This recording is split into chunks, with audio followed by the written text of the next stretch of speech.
Турнір вельмі хутка набірае папулярнасць. Сёлета колькасць каманд удзельніц удвая большая ў параўнанні з мінулым годам. За медалі і кубкі спаборнічаюць у двух узроставых катэгорыях – дзіцячай до 12 гадоў и юнацкай до 17. Турнир получает свое развитие, поэтому я думаю, что в следующем году состав участников еще расширится. И думаю, что этот пример наш, что государственный орган не только помимо основной деятельности занимается в том числе и общественной работой, я думаю, будет хорошим примером для других. Открытие второго городского уже, а не районного, как в прошлом году, турнира по футболу на Кубок Меркурия – это огромная позитивная инициатива, которая, я считаю, будет иметь еще в дальнейшем свое развитие.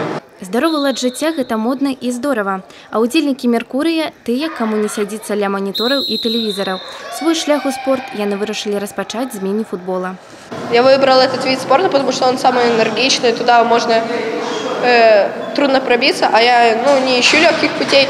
Когда играешь в большой футбол, там 11 человек, и там команда, а в мини-футболе там совсем другие правила. На поле 4 человека и плюс 1 вратарь. А на замене должно быть как минимум 6 человек. Па выніках групавога этапу турніру 4 лепшыя каманды атрымаюць пуцёўку ў чвэрцьфінал. Ну а пераможцаў Меркурыя вызначаць напрыканцы снежня ў гульнях серыі плэй-офф. Тацяна Ігнатавец, Роман Філюціч, тэлерадыёкампанія «Брэст».